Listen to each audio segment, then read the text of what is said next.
Hi, this is Aaron from Inside the Skev. I hope you enjoy this next episode. If you want to listen live, tune in Sunday mornings at 10 a.m. to WCGO. That's 95.9 FM, 1590 AM, or WCGOradio.com. Facebook Live at WCGO's page and Inside the Skev.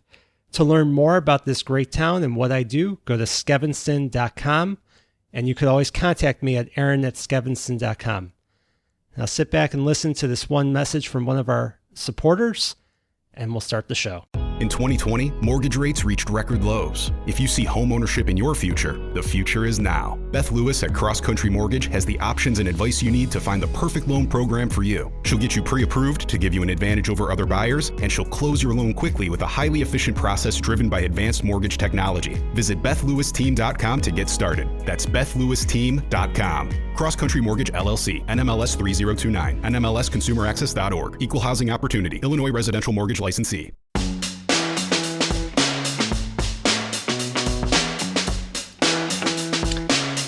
Welcome to Inside the Skev, and I'm your host, Aaron Masliansky.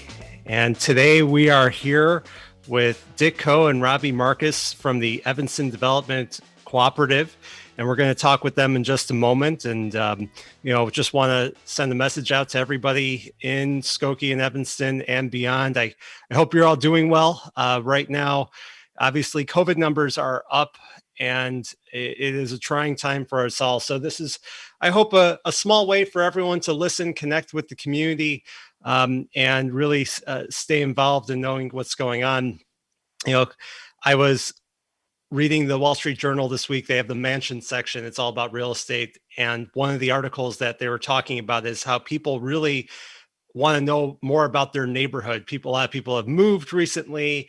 They want to know what the vibe is and whatnot. So I hope this show helps to provide that. If you go to skevinston.com, you could listen to all the other episodes that we've had on here and really get to know the type of people and organizations that are true to this community.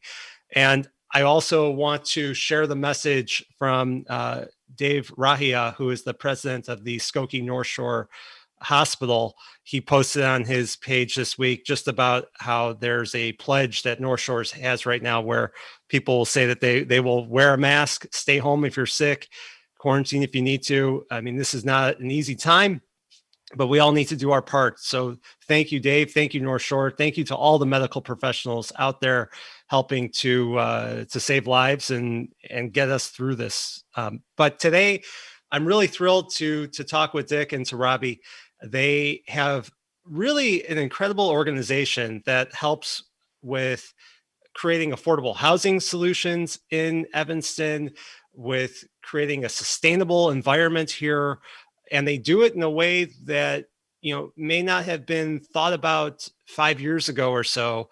I'll give you an example. I have a background in urban planning. I was an intern with the Village of Skokie and Morton Grove, and this is early 2000s, and I was looking at what are affordable housing options. And it was more about how do you build buildings that are affordable to get people in, to make it affordable, or put it into existing, new construction condo buildings. But what Robbie and Dick are doing is looking at accessory dwelling units, and we're going to get all into that. So thank you both so much for coming on the show today. Thank you, Aaron. Thanks for having us. I am, really excited and curious to learn more about it. And I think it's really important for the community to know more about what's going on, how things have changed. So tell us, please, a little bit about the program and, how you've developed it. Thanks, Aaron. My name is Dick, and I'll turn over to my co-founder, Robbie, in a minute. The program, the Evanston Development Cooperative, the bookends are the important words, Evanston and Cooperative. We really felt like we needed a program or an organization that focused on Evanston. How do we think about housing, and how do we think about the people who live in it, but also the people who build it? So we started in mid 2018 thinking about how do we transition based on our backgrounds into an organization that takes action. So we really wanted to think about what you just said earlier. How do we take action, right? How do we do our part within the community?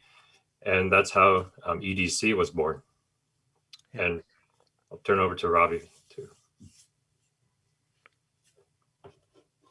So Robbie, how did you get involved? Yeah. Good morning, everyone. My name is Robbie Markus. I use he, him pronouns, and I'm a co-founder and worker owner of EDC. I think kind of to answer your question, Aaron, as to how I got involved, when I was still, I sort of got into this world by researching the intersection of housing and race in the Evanston community. Doing an independent study, I think in 2017, with a professor at Northwestern named Dan Lewis, who ran the Center for Civic Engagement for a long time. And through that research, along with two other peers, we were really looking at the changing racial demographics of Evanston's Fifth Ward, which was redlined 80 years ago and is still one of the highest percentage Black areas of Evanston. And by looking at mortgage origination data, so who was purchasing mortgages based on their race and their income after the crash from 2008 to 2010, we were trying to get a picture of who had left and who had moved into that neighborhood after over 100 foreclosures in West Evanston. And through that research, we realized some data trends that indicated that not only were we losing Evanston's Black population based on the census data, but the rising trend was middle-class white homebuyers who had an income that may have been higher than that of the existing neighborhood. And for me as a researcher, I think people talk about the ivory tower of academia, where we're just thinking about the problems and not doing anything. And for me, that was a wake-up call that, especially the intersection of inequities in housing were miles away from me, from where I was going to school. And while I was doing that research, I got connected with Dick, and through my thesis work, started thinking a lot about equity in decision-making as a mechanism to put power into the hands of residents and workers and ensure that the people who are most affected by the problem, in this case, people of color and Evanston residents, are the ones who make the decisions about what affordable housing is built and where it goes. And so often those decisions are made by outside developers who have no understanding of a community and don't really care what happens to the community. And I think thinking about all of that, that's how Dick and I arrived at the idea of a multi-stakeholder cooperative, which we're happy to chat a little bit more about as well. No, absolutely. I want to talk about that and get into what the cooperative means. But you talk about how the stakeholders, the people who are living there, can make the decisions about affordable housing as opposed to an outside developer coming in and trying to really meet whatever the requirements are of the community. Mm-hmm. So tell us, what does it mean to have that say in it? And what does it mean to be able to help the existing residents make things more affordable? How do you go about doing that?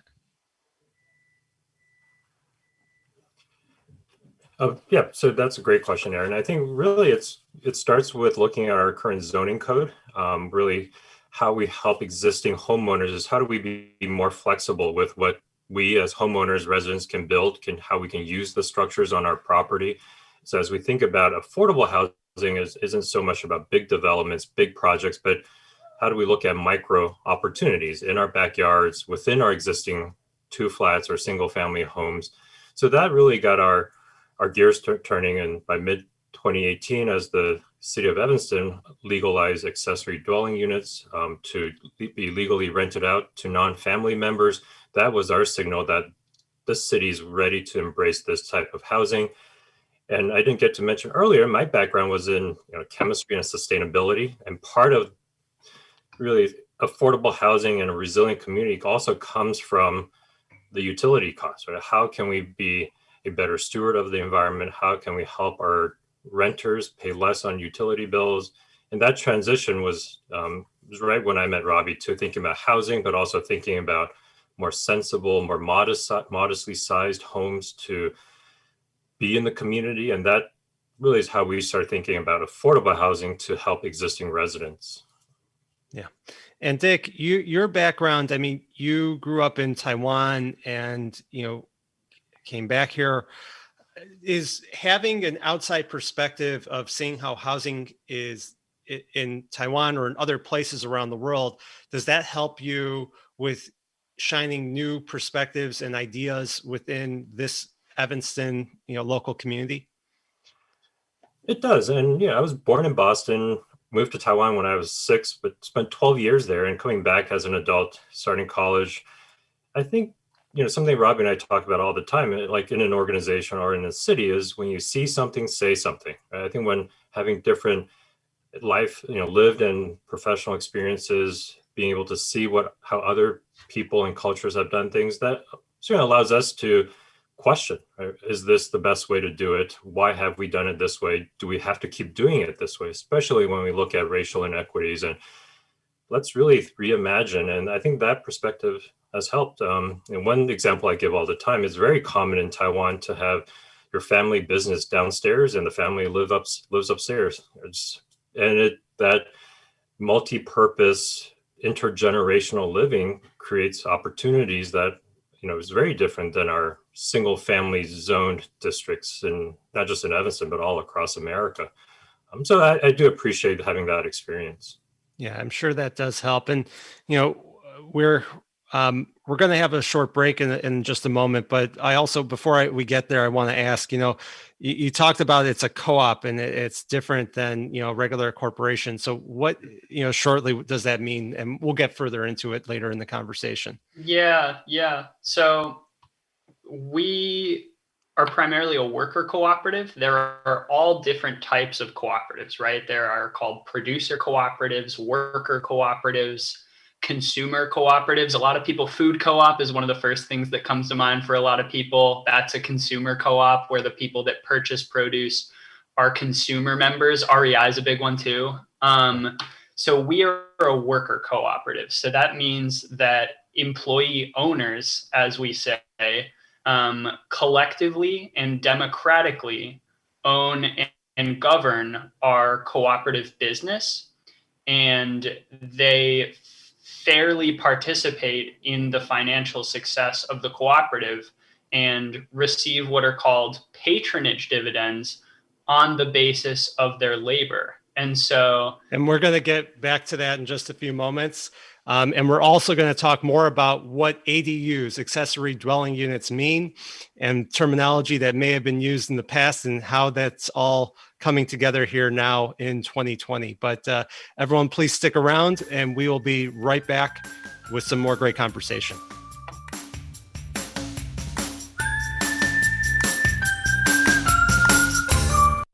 Hi, I'm Aaron Masliansky, longtime Skokie and Evanston resident, host of Inside the Skev, and local real estate expert. As a community connector and realtor with Dreamtown Realty in downtown Evanston, I know firsthand what makes the Skev such an amazing place to live.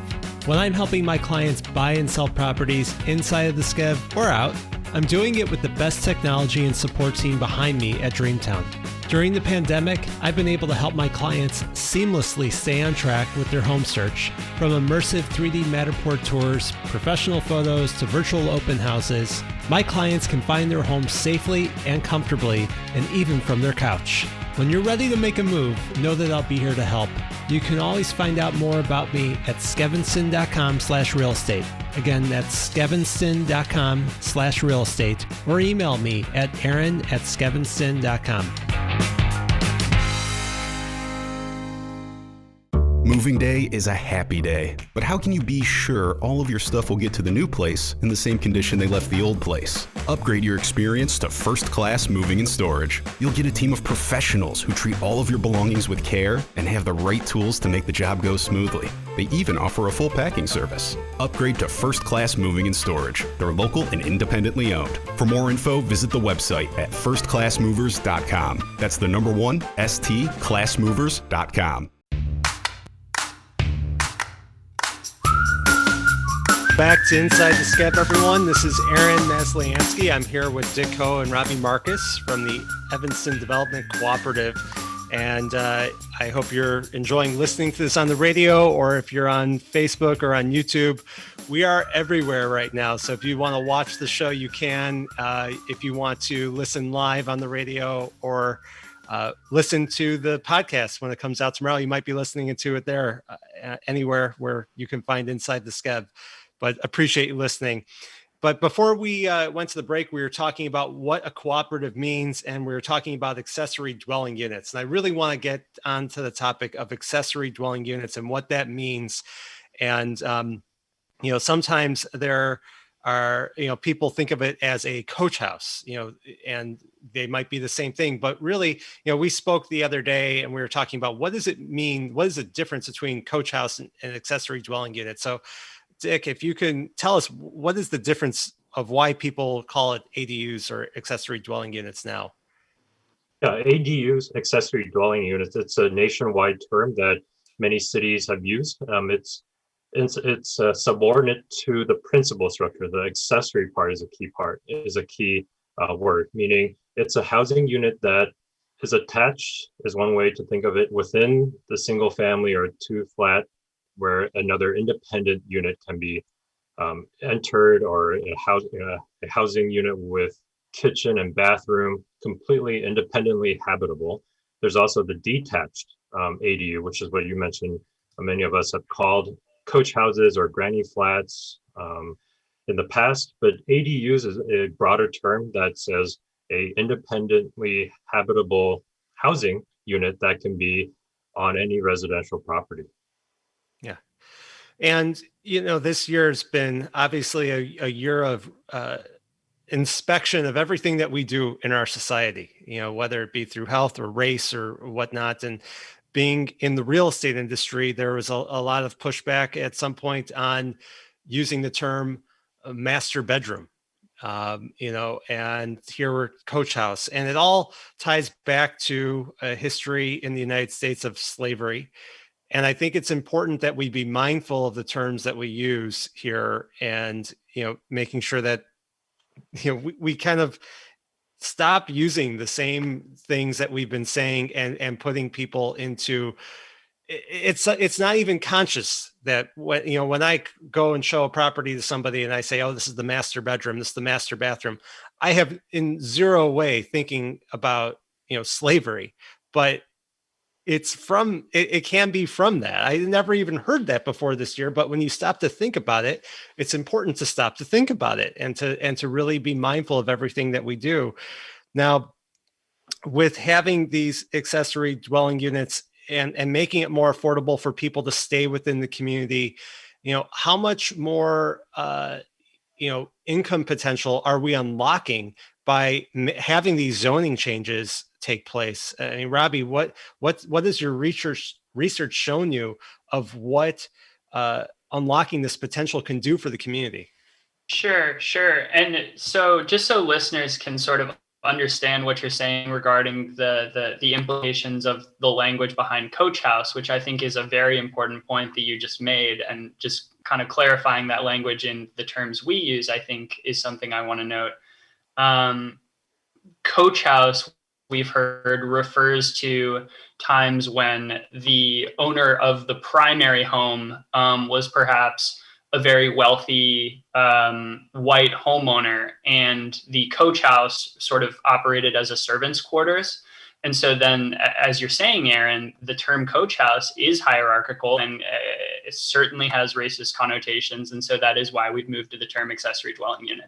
And so adding on that and talking about, as you said, the opportunities across the Evanston community and the different types of housing structures that are allowed. I think what's exciting is this past September, Evanston City Council unanimously voted to change its zoning code to allow for both, as Dick was saying, interior or attached accessory dwelling units. So lower level basement conversions, attic conversions, bumping out your main home to add an independent housing unit, and more flexibility regarding detached accessory dwelling units, standalone properties behind single family or two flat. And in addition to that, some of the opportunities that have started to emerge in the Evanston community under these new zoning changes are garage conversions if you add off-street parking next to that structure, and the garage conversion is up to building code standards, as well as ground level accessible living structures with off-street parking. It could be open air elsewhere on the property. And so those are some new housing and building options that perhaps didn't exist last year in Evanston. Right. So some of the things that you are able to do with that is, let's say you live in the primary house, and it's expensive to pay the mortgage, and you've got to pay your real estate taxes and everything else.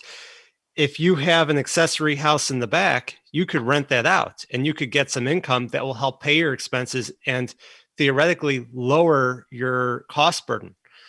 Another thing is that if you have, let's say, senior parents, and they need a place where they can live on the ground level, and you want to be able to help them, as an option, instead of having them live inside your house and so they could have their privacy, or as opposed to going to living in a independent living facility or assisted living facility, here you can create something on your own property and make it work in a way that maybe wasn't something that you thought was possible even before. So I imagine that's some of the things that you're working on. How many projects do you have going on right now, and where are they? Great, thanks, Aaron. And absolutely, you mentioned the flexibility. I want to add to that, which we'll go into our projects. Is you can make a decision and you can change in a few years or even a few months, right? The flexibility of renting it out, using it for a loved one, and downsizing into a years later, or inviting an adult child to come home. All those things can be used in that accessory dwelling unit in that backyard home. So right now we're working on 5 ADU projects. One is an internal basement lower level conversion for our detached backyard homes. That one is a retired homeowner who will downsize into the studio ADU to rent out the 3-bedroom 2-flat unit just for extra income to stay in the community. One is going to be a 2-bedroom ADU for them to be used as a home office during the pandemic, but also thinking longer term that his parents could downsize into and move into Evanston. Reading, writing, and math are a struggle for a lot of students. At BrainLinks, we know those skills are what paves the way to independence and success. Our specialists will help your child develop the habits they need to make sure they thrive not only in class, but out in the world in general. And of course, for everyone's safety, our lessons are done completely online. For more information on our team members and to schedule your initial consultation, visit brainlinksacademics.com. That's brainlinksacademics.com.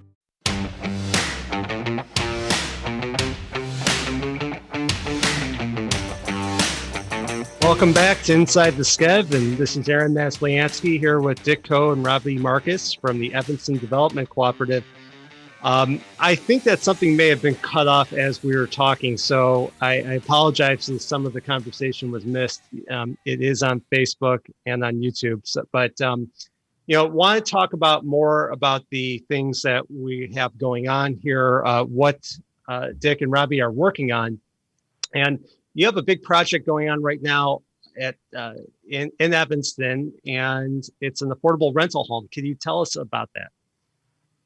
Yeah, sure. So, and I think this project is of great importance because these types of partnerships that we want to form with public and private entities to really provide more deeply affordable housing is certainly where we want to go as a cooperative over time. And so I think we're really excited about this project. So with this opportunity, we partnered with both a nonprofit affordable housing developer known as HODC, Housing Opportunity Development Corporation is the name of their nonprofit, as well as the city of Evanston. And so the way this project worked was HODC, that nonprofit, owned a 2-flat property where the 2-flat structure was already there. They already owned the property and there was nothing in the backyard. And we teamed up with them and the city of Evanston to think creatively about how we could add a 2-bed affordable rental unit with financing assistance for the project from the city of Evanston to provide a 2-bedroom energy efficient rental home at in affordable housing language, 60% of the area median income. And that determines the level of affordability. And I'm happy to break down a little bit more what that means, but it is an affordable rental project. Yeah, no. So what that means, I guess, is when you're looking at what they set what the median income is for all the different counties. So if you look in Cook County, there's a median income. It might be different than Will. It might be different than, Kane County, whatever it may be, because of income levels. So, just knowing from working for a developer, and we had affordable housing that was a requirement within the project that we were building, it can be hard to find, people who can afford to buy something and still be within the income requirements. So I think that, rental, it makes a lot of sense, because somebody may not have the money for the down payment, but they can make rental payments. Now, you both partner with a lot with the city of Evanston and, grant work and whatnot. Dick, I mean, what have you done with AARP? Yeah, that's a great question, Aaron. Yeah, so we partnered with the city of Evanston with this community challenge grant that the city of Evanston received from AARP to produce a how-to ADU guide, as we call it. Like Robbie mentioned, we worked on quite a few zoning changes over the years, so we want to make sure that information is out in an accessible way to our homeowners. So through this grant program, we will produce webinars, digital materials that we will share, and also a website that we will develop just to get so that homeowners can understand what is available to them from a zoning perspective, from a how to design and build one to how to finance one. And what are just the example use cases? Because many people have ideas and they want to see and hear what other people have done within the same community. So this grant will allow us to do that, and your listeners will see many of this go out in the next few months. I think it's really helpful. Just I live in Evanston, hence inside the Skev, and walking around, which is actually Skokie, and I walk around the neighborhood and I've seen people put up the little huts for offices right now, and I can only imagine how many people are thinking about, well, it'd be great to have a little space outside, and then there's also the affordable housing option or things to be able to rent out. So I think that this is going to be something that people are really going to be considering, and everybody really is using every piece of their property. So it's great that you have this how-to guide that you're helping put together. And I imagine that there's collaboration that you have with other organizations to learn, because in many ways, this is all new again, because of the zoning being allowed. And it's not something that everybody knows how to work on it. But yesterday you were part of the Chicagoland Regional Worker Cooperative convening. So Robbie, what was that like? And, tell us more about the event and, how did it take place and whatnot? Yeah.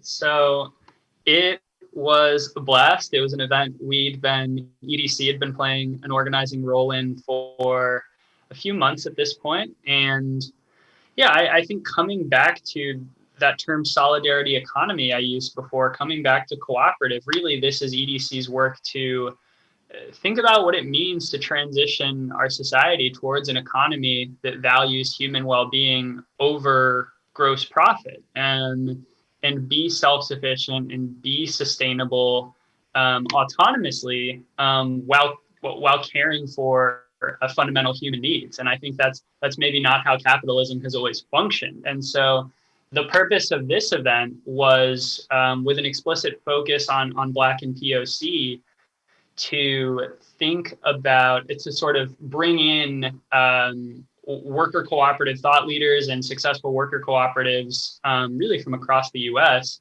to run workshop sessions on the different skills that are valuable to emerging worker cooperatives. So we had breakout sessions like democratic decision making and developing a culture of collective ownership and cooperative accounting and market industry analysis, which I got the chance to co-facilitate yesterday. And I think, it was really inspiring to see, especially the number of people in Chicago. We had, I think, just around 100 people on the opening plenary at 9 a.m. listening in to just learn more about the cooperative ecosystem and think about how it can sort of pick up some steam in Chicago.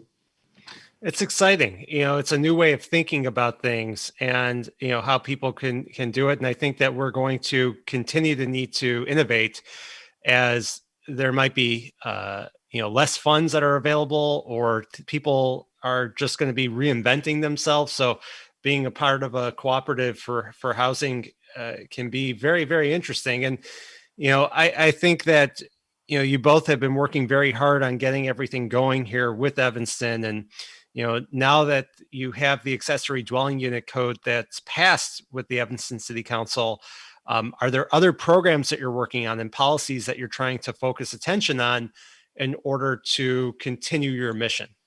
Right. I think one policy we've recently started to get dialed into, again, coming back to that intersection of equity and affordability in our zoning code where Dick started this discussion.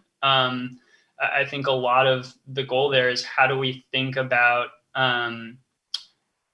allowing different housing types in our low density residential zoning districts. So zoning districts that have traditionally only allowed maybe single family, which can artificially inflate the cost of land and perpetuate segregation. And so what one policy we've started to think about on that front is what's called a micro dwelling unit ordinance. Aaron, as a realtor, I feel like you might think it's pretty interesting. Yes, this whole discussion is very interesting to me. It changes the ball game. I want people to realize that it changes the ball game. But go ahead, Robbie. Yeah. So the idea is that it would allow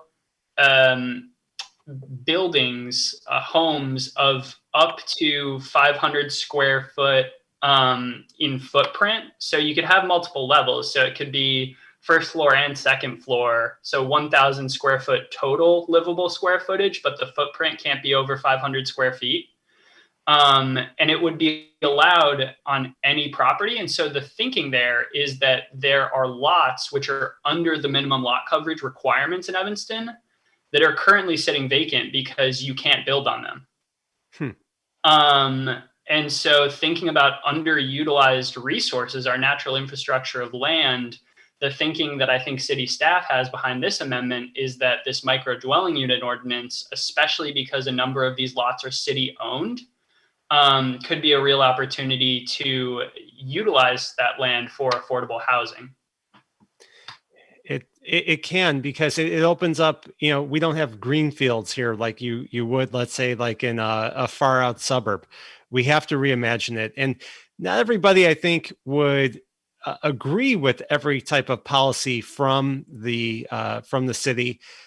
There's definitely many initiatives that are taking place to try to right the wrongs of the past. But you have to give credit for people trying to right the wrongs from the past and acknowledge the wrongs from the past, because Evanston has been such a segregated community. You could just see so many different things that have taken place over the years that I think that what you guys are doing and others like you, it can be, very instrumental in making it a better community. Absolutely, Aaron. And one quote I really love is, do the best you can until you know better. When you know better, do better. As we look at zoning code, another thing that you mentioned that we're focusing on is how do we no longer take the one size fits all approach to zoning, and even within the zoning code from impervious surface. Why does a zone R3 lot this close to the lake has to be the same as another piece of property just zoned R3? When we think about leveraging technology and mapping data, can we do better? And really then letting homeowners take advantage of these improvements to our zoning code that are more equitable and certainly more sustainable. Absolutely. I think that it is a great way to go about it. And we're going to talk more about it just after we come up after the break. Everyone stick around. Thanks so much.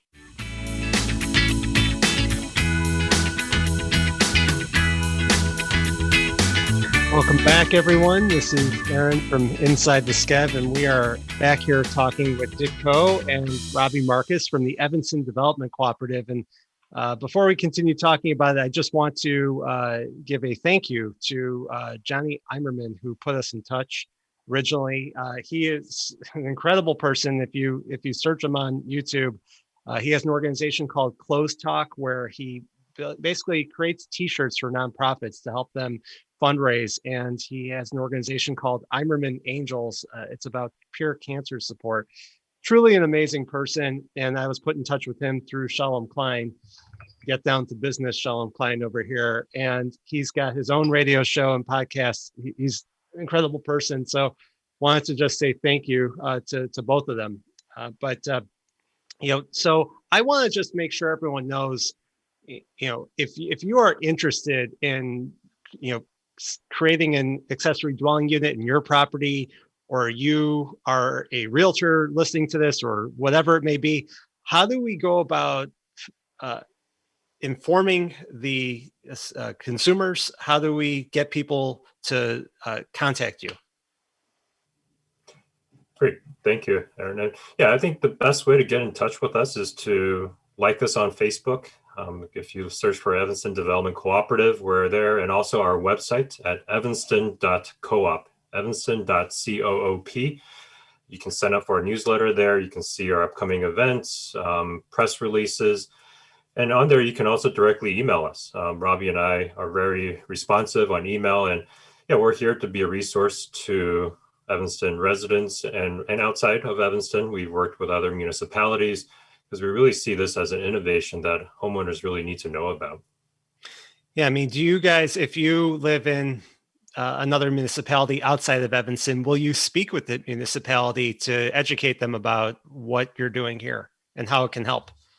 Absolutely. I think one of the 7 principles of cooperatives is education, training, and information, Aaron. And so to the extent that any city staff from a nearby municipal government wants to learn what Evanston has done around accessory dwelling units, we're always happy to find the time to offload those experiences. We had a great conversation with Northbrook city staff maybe this past summer, and based on a Tribune article I saw about a month ago, it looks like their trustees are making some inroads in terms of allowing for these types of housing units in their zoning code. And I think thinking about how other suburbs can address the high cost of housing creatively, we're happy to chat with other municipal governments about how they could think about implementing similar strategies while acknowledging the specific sort of market nuances or community nuances that every community is different.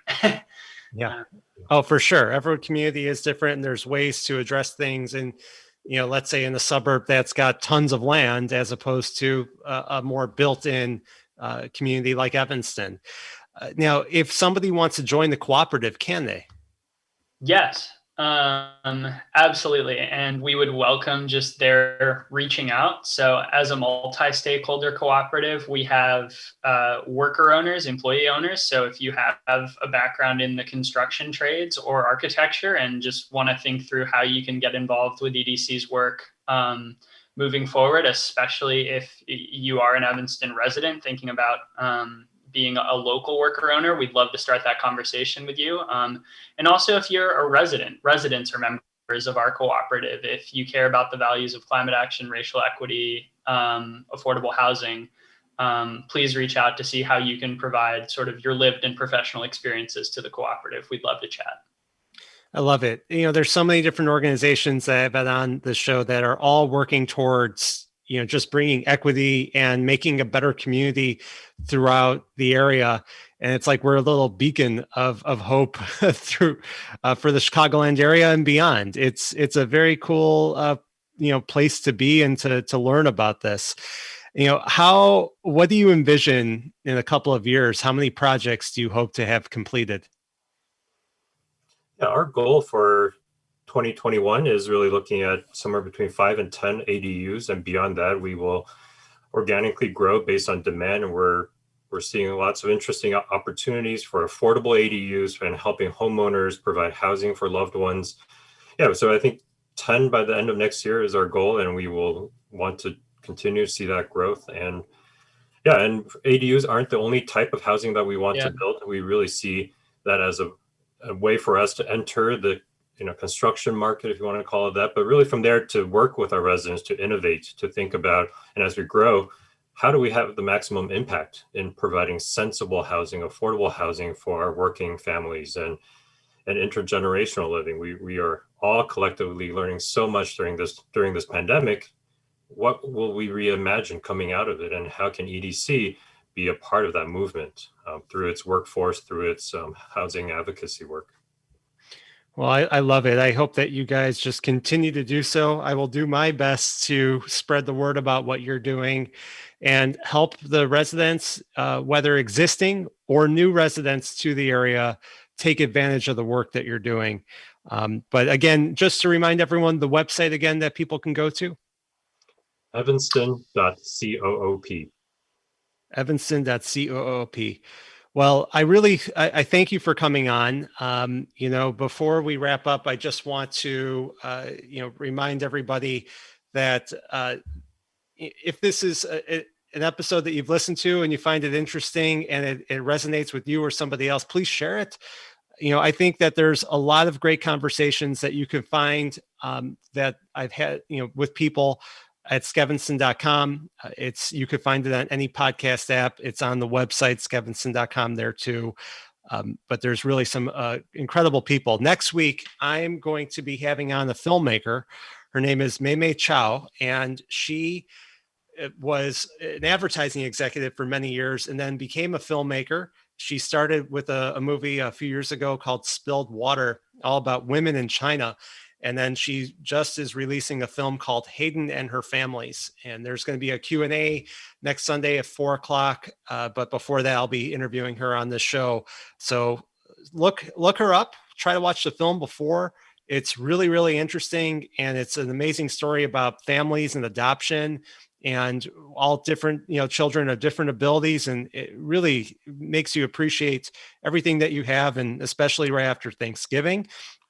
And everyone should please listen for the next show, the Hannah and Fred show, which is going to be coming up right after this show. But again, just want to bring it back to Dick and Robbie. I love what you're doing. I think that, to really hit home, the projects that you're completing and the way that you're making changes within the city makes things more affordable, more equitable, better for the current residents, better for people who are coming here, and just starts to continue to open up the mind and ideas of how we can continue to reevaluate our community, our homes, our lives, and just really make things great. So thank you both for coming on the show today. Thanks for your time, and I hope everyone stays healthy and well and wears a mask. Please do so. Yes. Have a great Thanksgiving holiday. Yes. Happy Thanksgiving, everybody.